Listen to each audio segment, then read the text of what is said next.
back to the D2D Real Estate Show. Thank you for joining with our podcast today. We are going to talk about question-based selling. Duane, this is something you've used your entire career.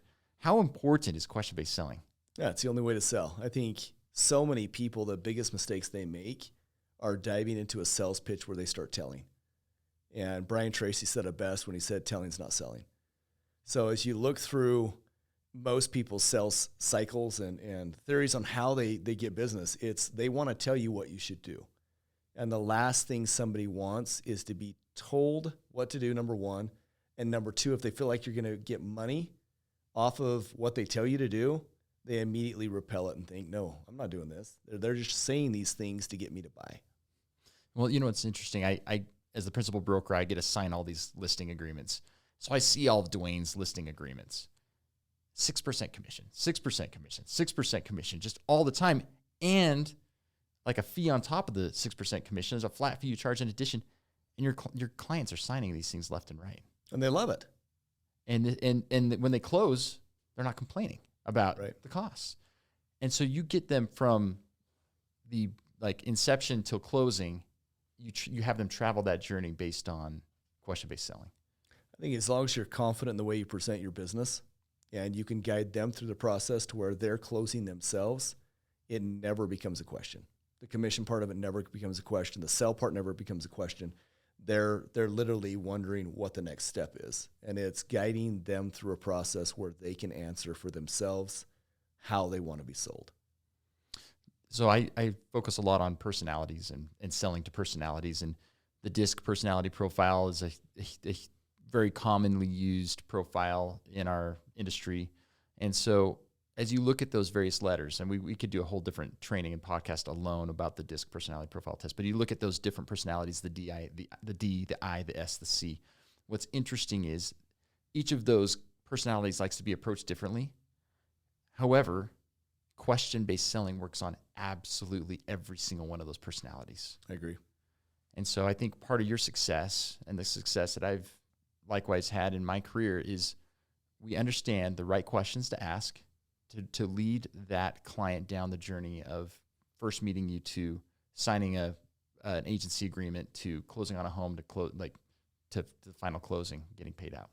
Well, it's amazing to think the process is there. Most of the agents that I've worked with and taught, I ask them to keep track of how many questions they ask when they first meet somebody. And today we did a role play with an agent that I said, okay, we're sitting down at a listing appointment. I want you to tell me what you are going to help me do and why, and guide me through a listing appointment. We went for 2.5 minutes, and I stopped him and said, how many questions have you asked me? And he goes, none. And I think that's the theory with most salespeople is they do not find out what's most important to the person buying or selling. And if you don't, you're never going to know how to close them because they will tell you every time how they want to be closed. You just have to ask the questions through. And my rule of thumb is you should be 20 to 30 questions, at least. How many people get into this industry where this is their first sales job? There's quite a few others, I'd say. And so they come with no background at all of other sales, careers or professions. They come straight here with zero sales training. How much sales training does a person get in their licensing courses? None. It's absolutely zero. Right. And then they go to a brokerage that teaches them, well, here's how you fill out the listing. Here's how you upload the listing to the MLS, whatever it is. It's not selling. They don't teach actual sales techniques. Greg, have you been to buy a car at a car lot? Yeah. You get there, the guy comes up to you and he says, so what are you looking for? And you say, well, I'm looking for this certain brand, this color. How many times do they try to sell you a different model, a different color, and get you to buy something while you're right there, even though it's not even close to what you're looking for? Yeah. Oh, constantly. Yeah. And it's so interesting when you look at the sales tactics that are pushy that have ruined our society. Because as soon as you start selling somebody, they consider you to be a pushy, aggressive salesperson that's trying to push your agenda so you make a commission. Mm-hmm. And it's amazing how much the guard comes down when you start asking questions and then guiding them through a sales process. One of our agents, Duane, so has been with me for many, many years. And when that agent first met you, her comment to me was, I know he comes from like a sales background. Like, how salesy is this person? And so she had this sort of preconceived notion, like you've said, like pushy salesperson, which you aren't. You could, because you approach people with question-based selling. But what's interesting is she's sort of listened to your training on sales, and then she's gone out and done her listing appointments. She's realized, because she's never had any sales training in the past, she called me the other day and she just said, Craig, I'm finally realizing the value of question-based selling. She said, I missed out on a listing appointment. And as I called the seller afterwards, I said, why'd you choose this other agent, not me? And they began to relay information to me I never figured out during the listing process. I realized I lost because I did not ask questions. It really, I think, is the most critical thing.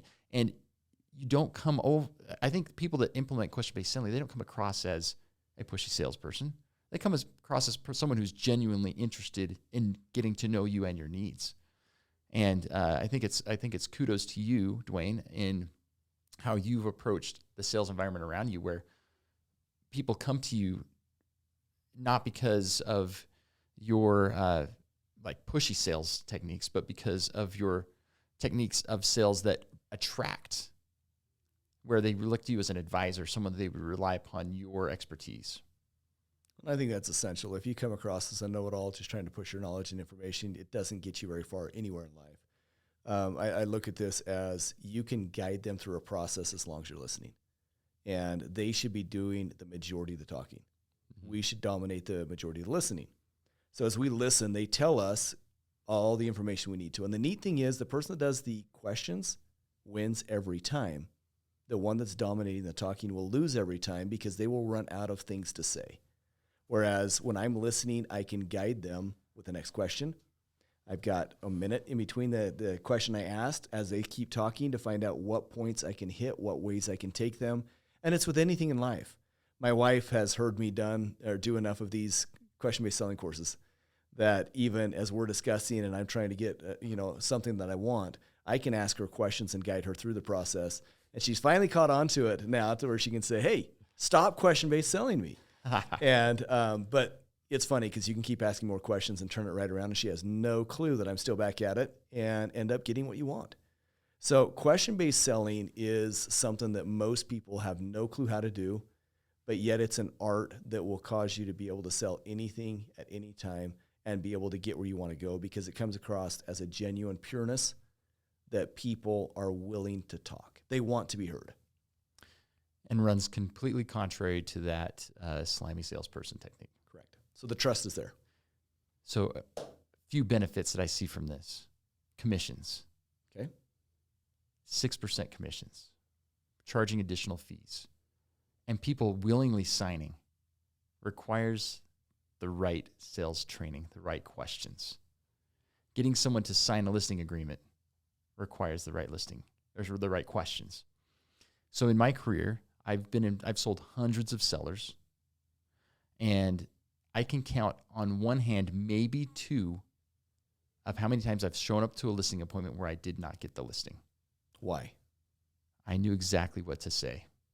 I knew the questions to ask, and then I had the right sales process to lead them from meeting them to signing them up.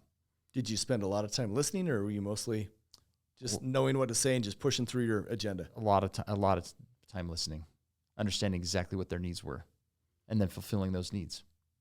Super simple, super easy. And then they come and they respect me as an advisor and someone that cares about them and that they want to do business with over and over and over again.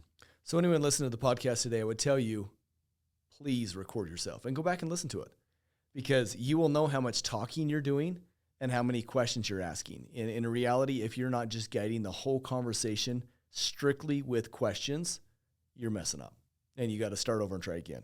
You've really got to just guide with questions and make that the full presentation. Just two quick examples of that. So even yesterday, I had talked to someone on the phone. I'd never met this person. It was sort of a cold referral. This person had already interviewed multiple agents. And within about 30 seconds, I was on a 3-way call with someone else who's in the licensing process. I was on a 3-way call. Within 30 seconds, I had already established that this person loved the Chicago Bears. How would we know that we're the guys here in Utah? But just the questions I asked them initially to try to get to know who the person was. And I made that connection, and I really drilled in on that as we were sort of developing this relationship. And despite the fact he's interviewed many people, he's like, I've already got this connection that he's coming our direction. And so asking the right questions sort of led to understanding and building that connection with it. And I got there within 30 seconds of just asking a few questions to identify that. Yeah, that's awesome. And so none of that was telling. Right. And for his first question to me, what makes you different? My first question back to him, well, let me ask you, why are you moving out of state? Right? I needed to know more information about him before I could start really giving him information that would be applicable. I think the good salespeople will ask a question just like you did. When he asks you a question, what makes you different? You didn't know where to go that would cause him to react the way he needed to in order to close him. Yeah. So you had to ask another question right back. And once again, goes to show you, whoever's asking the question dominates the conversation. Yeah. I was at a commercial listing appointment just a couple weeks ago with one of our agents, and the closing that happened, because again, this is a situation where they could be evaluating multiple agents, and the closing on the way out the door ended up being identifying that this seller had a common relationship with knew my father, but I would have never known. I've never met this guy in my life. But just asking a few quick questions ended up finding out that there was this networked connection that happened to be my dad, and happened to be a really positive connection.